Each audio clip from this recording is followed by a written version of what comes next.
제가 지난번에 부정선거는 투표장에서 자행된 것보다 투표에 들어가는 국민의 머리를 광범위하게 세뇌시켜서 부정선거가 이미 진행되어 있었을 거다라고 말을 했습니다. 그런데 지금 미국의 트럼프의 승리가 거의 물 건너가는 것이 확실해지고 있는 상황에서도 지금 트럼프가 승리했다면서 온갖 음모론을 퍼뜨리고 있습니다.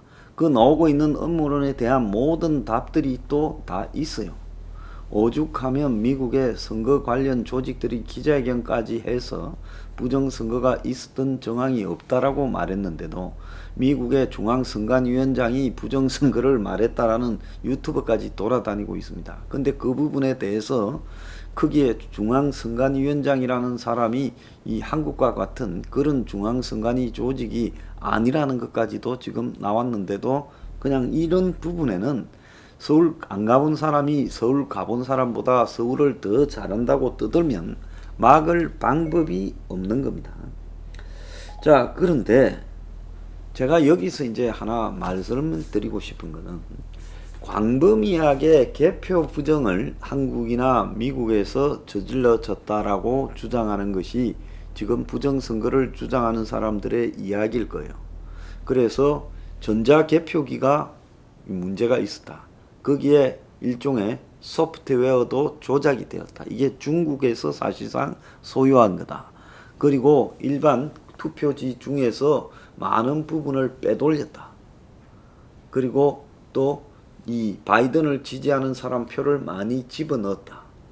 그리고 실제로 투표할 수 없는 천살 먹은 사람이나 오래전에 죽은 사람들이 다 왔다. 이런 이야기들이 지금 부정선거의 광범위한 모든 행태입니다. 한국의 부정선거에서도 광범위한 주장이 나왔고 그걸 가지고 지금 몇십 개 소송을 내고 있다고 말을 합니다.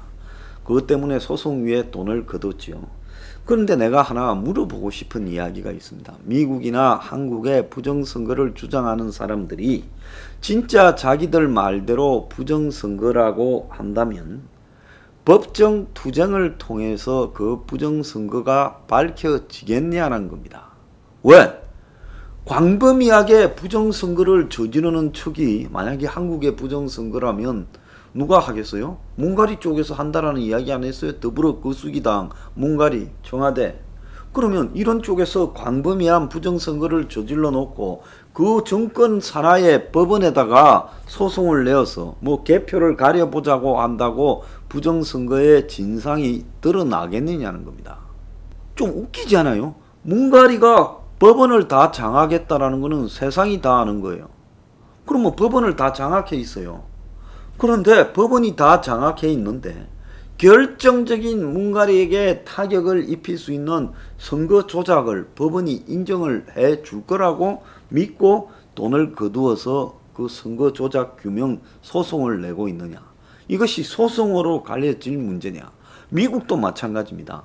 트럼프가 대통령인데도 딥스테이트가 뭔지 모르겠지만은 있어서 그것들이 광범위하게 선거 소프트웨어부터 개표, 전자개표까지 다 조작해서 부정선거를 저질렀다면 이미 바이든이 이긴 것처럼 온 사방에 치부되고 있는 이 현실에서 트럼프 측이 대통령일 때도 못 막았던 이 부정선거를 뭘로 지금 낙선한 상황이 돼버린 속에서 뭘로 부정선거를 규명해서 이길 수 있단 말입니까? 세상의 모든 일은요, 자기들이 주장하는 자기들만의 근거를 가지고 떠들어서 대중적으로 받아들여지는 게 아닙니다. 지금 한국에도 수많은 부정선거에 대한 이야기들이 돌아다녔지만 그 중에 단 한 개라도 지금 메이저 언론에서 보도한 적이 없어요. 미국도 마찬가지입니다. 자, 그들은 이야기를 하지요. 메이저 언론이 바이든 편이다. 딥스테이트다. 자, 한국도 비슷한 소리를 해왔습니다. 그래서 왜 한국의 부정선거를 주장한 사람이 미국에 다 달라붙었는가 하면 부정선거에 한미 간의 부정선거를 주장하는 사람의 논리가 거의 비슷하기 때문에 그런 거예요. 거기에 또 가장 핵심적인 부분은 검증이 어렵다라는 부분이 있어요. 자기들이 주장할 거는 몇 가지를 내놓을 수 있지만 그 주장에 대한 검증은 사실상 되지 않는다는 거죠. 자기들이 말할 뿐이지 자기 말이 맞다라는 걸 검증할 방법은 거의 없다라는 겁니다. 그러면 그런 부정선거를 지금 트럼프가 계속 소송을 내봤자 각 주의 이 법원이나 선관위 당국이 기각시키고 있고 그래서 로펌들도 빠지고 있고 이런 식에서 광범위한 부정선거를 저지르고 이미 바이든이 돼버린 상황에서 이런 것까지 다 했다면 이거를 법원에 끌고 와서 이길 수 있다고 미국에 그러면 지금 트럼프 주위에 물든 트럼피즘은 생각을 하는 거냐. 한국의 부정선거를 주장하는 부정선거 주장론자들이 그렇게 믿고 있는 거냐.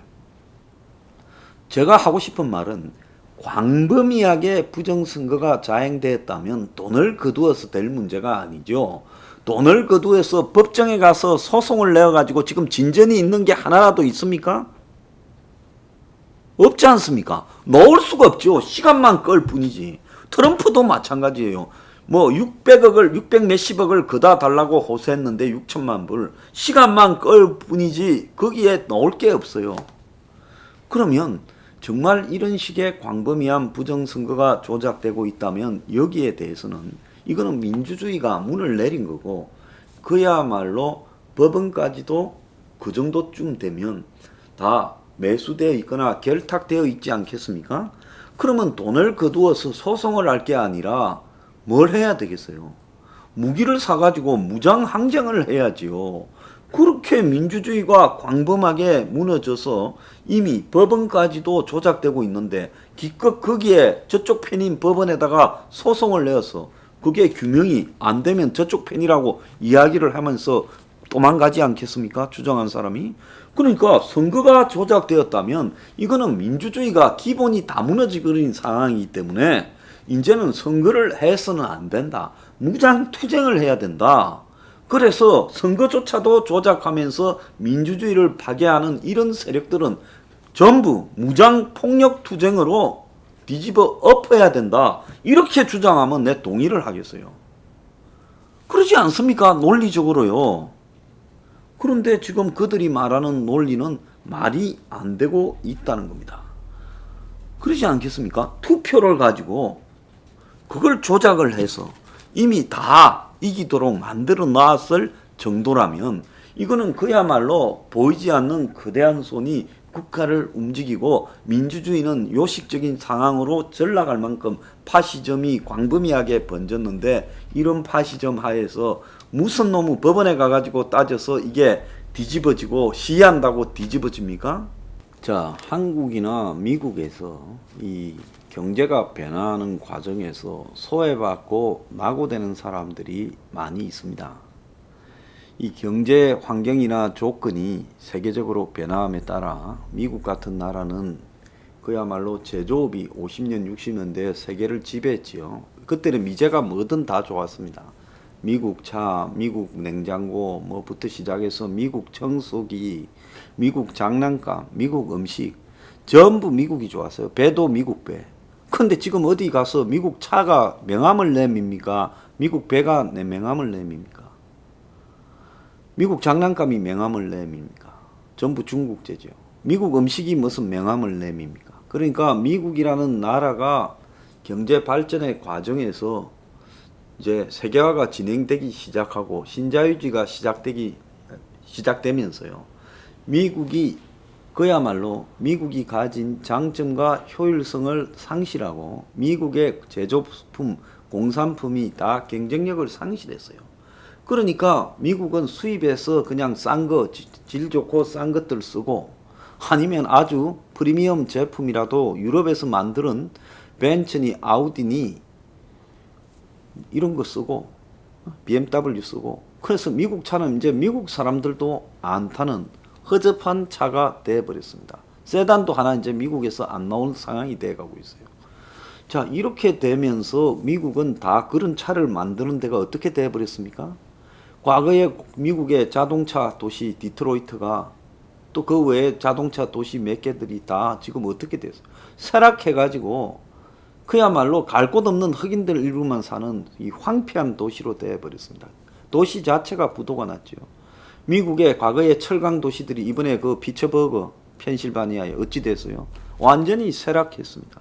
그러니까 잊혀진 사람들, 그리고 쇠락한 사람들이 과거에 지금 대공황 때 버려진 사람처럼 너무 많아 버린 겁니다. 미국의 농부들도 마찬가지예요.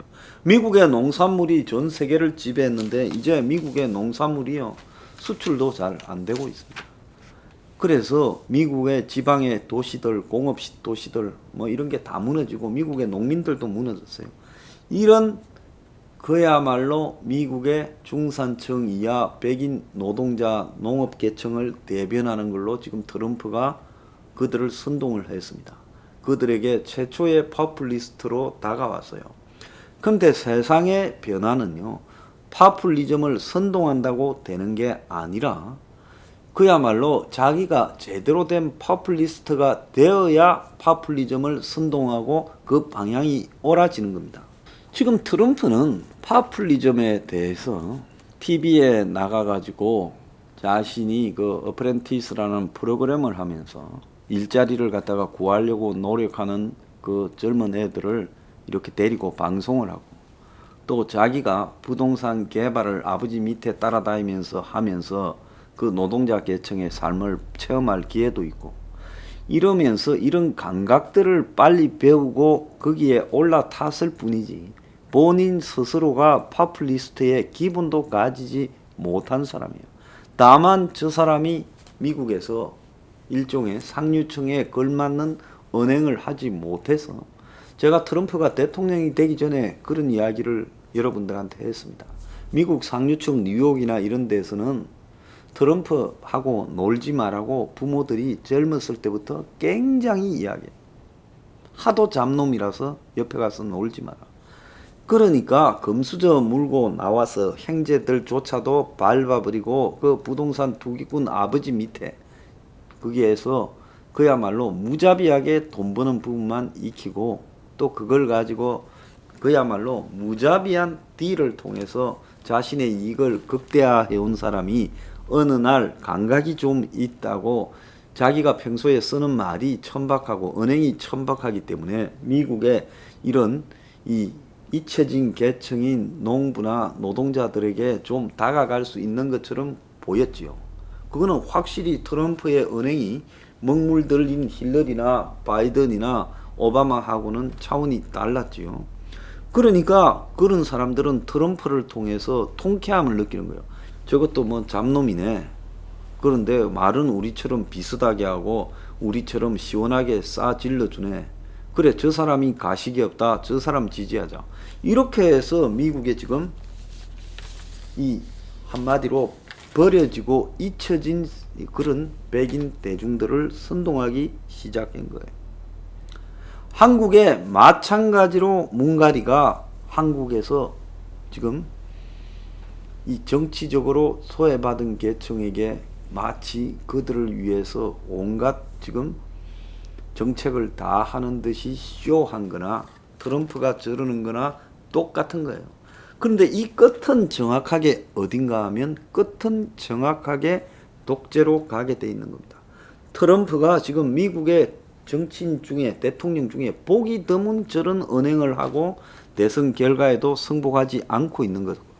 또 문가리가 한국에서 지금 저런 식의 정책을 하고도 망하지 않고 이제 그야말로 사법부부터 검찰, 공수처까지 세워가지고 다 장악하면서 공갈 협박으로 가는 거나 다 이것이 전형적으로 민주주의가 대중이 민주주의에 불만을 품었을 때 그걸 선동해서 선거라는 절차를 통해서 민주주의를 파괴해가면서 궁극적으로 민주주의를 포장한 독재로 끌고 가고 있는 것과 똑같은 겁니다.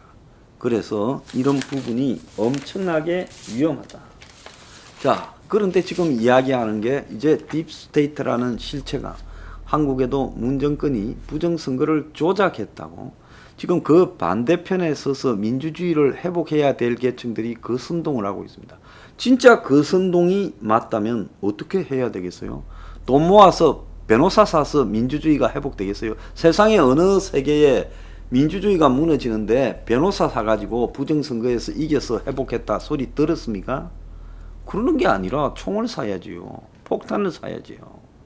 그래서 민주주의가 무너지는데 그 반대편에서 선동하는 자들조차도 민주주의가 무너지는데 일조를 하고 있는 똑같은 놈들이다. 그러니까 민주주의가 제대로 무너진다는 겁니다.